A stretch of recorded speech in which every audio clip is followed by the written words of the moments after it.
I put artificial sweeteners on everything. And I'm telling you, I paid for it. Alright guys, it's been a while, but we're back on this channel with a new video about artificial sweeteners. And I'm gonna start off with a few scientific backgrounds, some studies that I read about, but I'm also gonna get into my own experience because this is basically the reason why I'm making this video.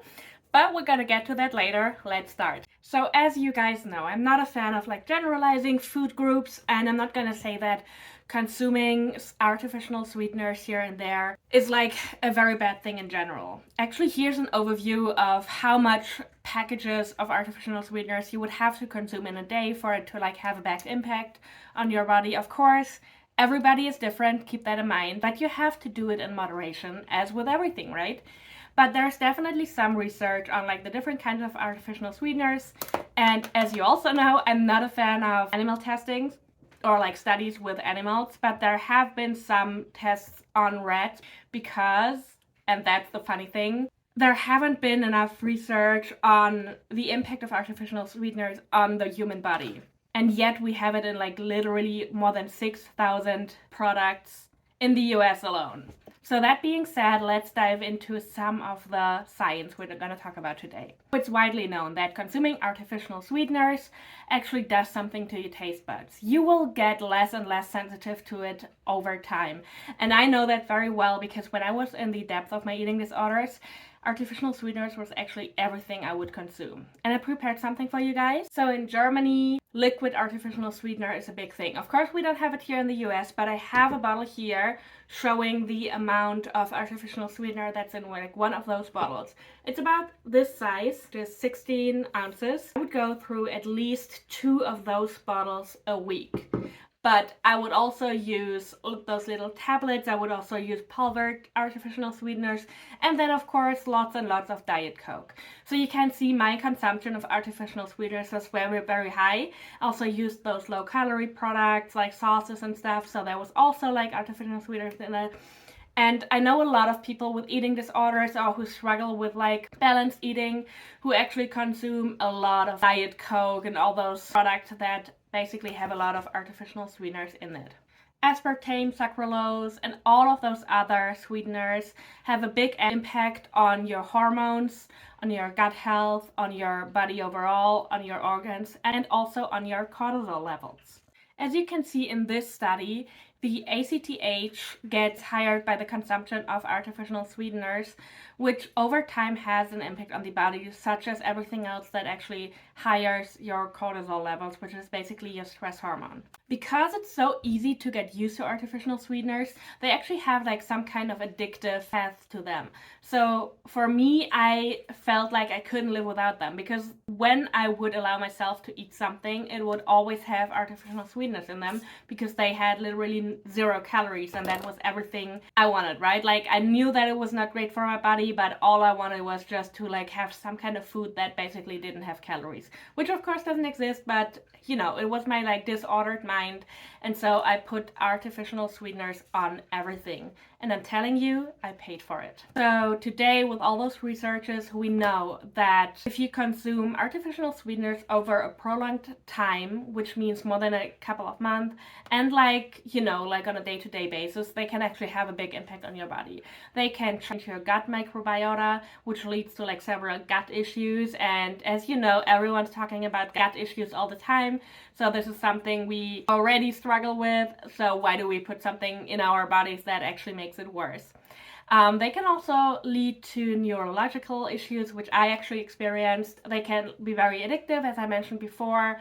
And as I said before, in rats and other animals, they actually showed very, very bad long-term issues and could also lead to death. And that's, of course, something very, very rare. And I don't know how much you would have to consume to get an outcome like this. I don't want to scare anyone, but I also want to be honest about my experiences. So as I said, I consume them so much that my taste buds would actually go numb. I remember a situation. I was traveling with a friend and I ordered a coffee, had my little my measured milk in there, of course. A certain time I would put 4 or 5 of those little sweetener pills in there.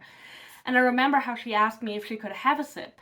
And she literally spit out the coffee. She was like, what the fuck is this taste?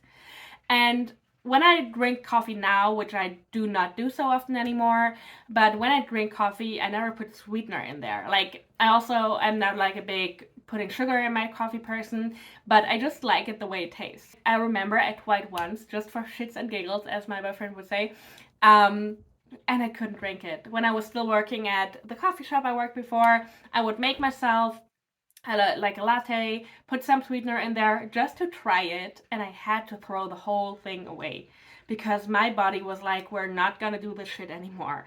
We're not gonna go through this anymore.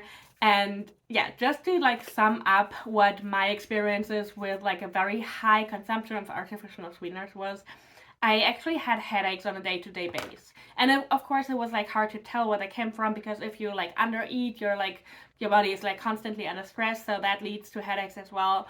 But I'm also like very aware of the fact that there is a thing called sweetener headache. If you were ever in a situation like I was, you know what I'm talking about.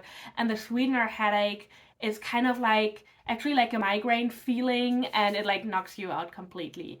And if you consume something that leads to that kind of pain, I think we all can agree on the fact that you should at least lower your consumption. I also started having problems with my kidneys recently, which of course can also be the consequence of like the constant undereating for a very long time.